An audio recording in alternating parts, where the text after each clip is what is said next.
hoş geldiniz. Evet, 1000 abone olduk. Herkese çok teşekkür ederim öncelikle. Aslında bu kanala başlarken bu kadar kısa süre içerisinde 1000 takipçiye ulaşmak aklımın ucundan bile geçmiyordu diyebilirim. Çünkü Türkiye'de VK'nin hala o kadar yaygın olduğunu düşünmüyorum. Ama biraz olsun sizi eğlendirebiliyorsam veya yararlı bilgiler sunabiliyorsam bu beni çok mutlu eder. Instagram'da soru cevap yapmak istediğimle ilgili bir hikaye paylaşmıştım. O yüzden bugün burada benim hakkında merak ettiğiniz sorular var ve bunları cevaplayacağız.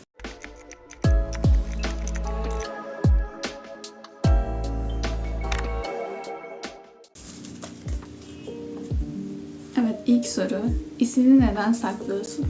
Aslında bu tahmin etmesi biraz kolay bir şey. Çünkü sosyal medya gibi bir yerde her türlü insan var maalesef ve asla tanımadığım insanlara bu kadar kolay tüm bilgilerimi vermek bana çok doğru ve güvenli gelmiyor. Zaten yakın arkadaşımsanız veya tanıdığım biriyseniz biliyorsunuzdur ya da sorsam söylerim adımı. Ayrıca diğer bir şeyse ben VK kişiliğim olarak ayrı bir kişilik oluşturuyorum diyebilirim ve beni bu şekilde tanımanızı istiyorum. Bir Bandman'in tüm scene'den silebilecek olsan kim olurdu? Bunu yazarken biraz düşündüm. Çünkü biraz zorlu bir soru. Yani silinebilecek çok fazla kişi var. Ama şöyle bir şey var. Eğer o kişiyi scene'den silersek, o kişinin yaptığı projeleri ve BK'ye olan etkisini de silmiş gibi oluyoruz sanırım. O yüzden mesela ben Kisaki'yi silmek isterim. Kisaki'nin çok fazla projesi var VK'de ve bu VK müziğini kötü etkileyebilir. O yüzden Mejibre'yi çok seviyorum. Ama Mia dışında başka bir üyeyle değiştirebiliyorsak Mia'yı silmek isterim sanırım. VK ile alakalı koleksiyondaki parçaları nereden topluyorsun? Ben genellikle Japonya'nın ikinci el uygulamalarını kullanıyorum. Proxy aracılığıyla Türkiye'ye getirtiyorum. Ama maalesef son zamanlarda çıkan çoğu yasadan dolayı her şey aşırı zorlaştı. 1-2 CD'den daha fazlasını pek alamıyoruz maalesef. Ya da sağ olsunlar Japonya'da yaşayan arkadaşlarımdan rica ediyorum. Onlar bana yardım ediyor falan. Satın alırken eğer 30 euronun üstündeyse. Bu şekilde. Evet, bu soruyu aslında koymayacaktım ama birazcık kendimi övmek için her şeyden nasıl bu kadar iyisin? Teşekkür ederim öncelikle. Ben aslında o kadar iyi olduğumu düşünmüyorum ama bu şekilde düşünüyorsanız gerçekten çok teşekkür ederim. Sadece pratik ve fotoğraf editlemeyi öğrenmek, gördüğünüzü kopyalamak. Gerçekten bir makyaj gördüğünüzde ya da bir fotoğraf stili gördüğünüzde onu kopyalamaya çalışınca çok daha efektif bir şey ortaya çıkıyor. Yaratıcılığınızla katın. %100 kopyalamayın ama ilk başlarda öğrenirken bir şeyi kopyalama tekniğini kullanırsanız gerçekten bence efektif oluyor. Boyun kaç? Boyum 1.62. Çoğu kişi daha uzun durduğumu söylüyor fotoğraflarda ama genelde buluştuğumuzda hep kısa olan kişi ben oluyorum.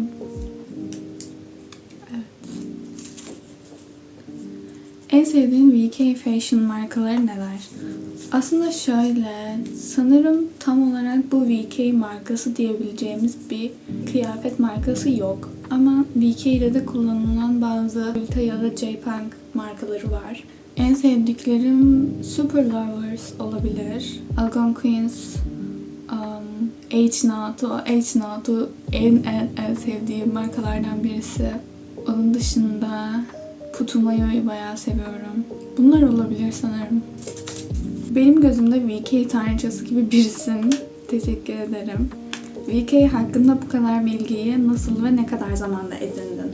Ben VK'yi ilk dinlemeye başlayalı 2020'nin ortalarında sanırım. 2020 ya da 21 yani 5 yıl falan oluyor sanırım. Ve bu 5 yıl içinde öğrendim. Ama bu benim gözümde biraz şöyle. 10 yıldır VK dinliyor olabilirsiniz ama hiçbir şeyi araştırmayıp öğrenmediyseniz bir yıldır VK dinleyen ve kendini geliştiren kişi benim gözümde daha bilgilidir. Yani ne kadar uzun süredir fandomda olduğunuz çok bir şey benim için değiştirmiyor. Nasıl öğrendiğime gelirsek Sadece fazla boş vaktim vardı ve internette hep dolandım. Sevdiğim grupların röportajlarını izledim, makalelerini okudum, röportajlarını okudum. Ayrıca vk.gy diye bir site var. Bu sitede bazen yanlış bilgiler olabiliyor. Ama genel olarak yeni başlıyorsanız bayağı bilgilendirici bir site. Hem gruplar hem üyeler açısından. Neden bazı videolarını sildin, gizliye aldın? Bunu sorduğunuz için teşekkür ederim. Çok fark edileceğini düşünmemiştim ama bazı videolarımı gizliye aldım. Çünkü o videolarda çok doğru veya çok iyi bilgi verdiğimi düşünmüyorum. Yani o videoları belki bir gün tekrardan çekebilirim. Daha iyi ve daha bilgilendirici bir şekilde. Ama onları şimdi izlediğimde benim sinirimi bozuyorlar. Çünkü konuşma tarzım veya yanlış verdiğim bilgiler benim içime sinmiyor. O yüzden onları kaldırdım. Türk müsün? Evet, Türk'üm. Makyaja ilgi duymana sebep olan ilk şey neydi? Ben kendimi bildim bileli hep makyaj ilgimi çekiyordu. Günlük makyajlardan çok konsept makyajlar veya cosplay makyajları falan. İlkokuldayken hep yabancı kişilerin cosplay makyajlarını falan izliyordum. Ben de yapmak istiyordum. O zamanlar Türkiye'de bu kadar çok yoktu. Daha sonra tabii ki VK'yi keşfetmemle kafamda sanki kilitli bir yer böyle açıldı ve oha, bunu denemem lazım. Bunu yapmam lazım. Ben o adam olmak istiyorum dedim. Daha sonra makyaj yapıp paylaşmaya başladım. VK'yi nasıl öğrendin? Aslında benim VK'yi öğrenmem aşırı random bir şekilde gelişti.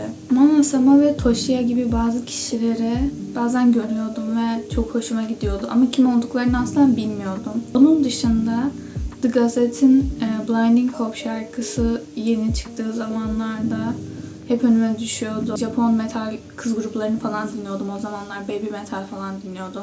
Ama hiç açıp dinlemiyordum. Sürekli işte bunu sonra izlerim diye bırakıyordum ve izlemiyordum. Ondan sonra bir yabancı arkadaş edinme uygulaması vardı. Ve ben Japonca öğrendiğim için oradan Japon arkadaş edinmek istiyordum. Daha sonra oradan takipleştiğim birisi Ex Japan Hide'nin, yani benim homemame'imin ölüm yıl dönümünde Hide ile alakalı bir gönderi paylaşmıştı. Ben de görünce Hide benim çok hoşuma gitti tabii ki ve kimmiş bu diye araştırmaya başladım. O günden beri homemame'im ve bu şekilde Ex Japan'ı keşfetmiş oldum. Daha sonra VK grupları diye internete yazdım ve orada Gazeti de gördüm. Sonra dedim ki, ben bu grubu hep görüp duruyordum zaten. Sonra onu dinledim ve bu şekilde devam etti. Perukları nereden alıyorsun? VK tarzı peruk satan yer önerilerin var mı? Şöyle, ben peruk kullanmıyorum. Ben hep kendi saçımı boyuyorum. Bu kadar çabuk renk değiştirmeyi önermem. Tabii kendi saç sağlığınız için. Ama ben kendimi durduramıyorum ve sürekli saçımın rengini değiştiriyorum. VK perukları için aslında illa kaliteli bir şey olmasına gerek yok bence. Hatta kalitesiz olduğu zaman daha çok VK duruyor. Her şey style'lamak ve teaselemek, o saçı kabartmakla alakalı bir şey. Çok ucuz bir peruk herhangi bir yerden alıp onu style'layabilirsiniz kat atarak. Ya da kendi saçınızı boyayabiliyorsanız kendi saçınızı boyayıp extension saç uzatma takabilirsiniz. Bu gerçekten çok işe yarıyor. Yani benim önerebileceğim en iyi şey saçınızı boyayıp extension takmak olur. Saçını başka hangi renklere boyamak istiyorsun? En sevdiğim soru. Yani neredeyse tüm renkleri denedim diyebilirim şu an ve şu anda saçım gri ve bu rengi çok uzun zamandır istiyordum ama elde edemiyordum. Bu benim gri için 3. ve son denememdi. Dedim ki tamam 3.'yü de deneyeceğim. Eğer olmazsa artık başka bir şey yapacağım diye. 2 kere denedim. İkisinde de sarı oldu. Ondan sonra ilk denememde dedim ki tamam o zaman birazcık sarı kalsın. Sonra ikincisinde denedim. Yine olmadı ve ben çok sinirlendim. Ondan sonra saçımı mavi mor boyadım.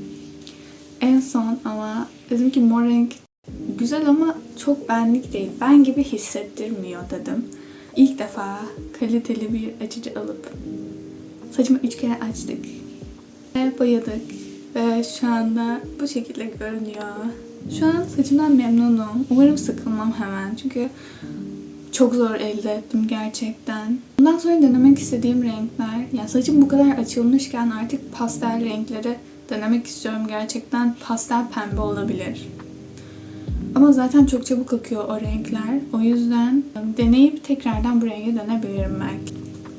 VK dışında diğer ilgi alanları neler? Resim çizmeyi seviyorum. Film izlemeyi çok seviyorum. Buraya sevdiğim filmlerin posterlerini astım bu arada. Makyaj yapmayı seviyorum. El işi gerektiren şeyleri yapmayı seviyorum sanırım genel olarak.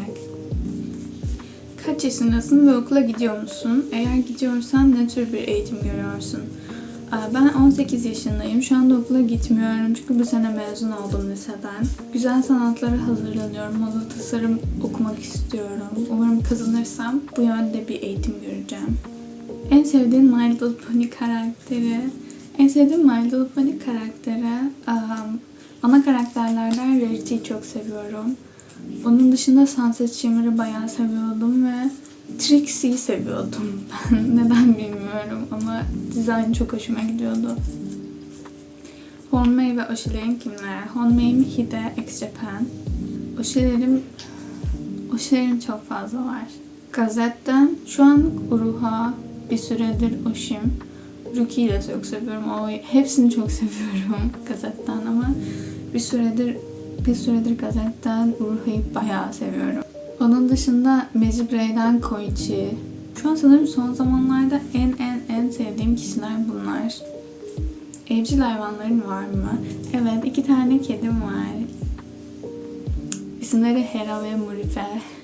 Evet, videonun sonuna geldik. Sorularınız için teşekkür ederim. Umarım eğlenmişsinizdir ve benim hakkında biraz bilgi edinmişsinizdir. Video fikirleriniz ya da düşünceleriniz varsa aşağıya yazarsanız sevinirim. Bir sonraki videoda görüşmek üzere.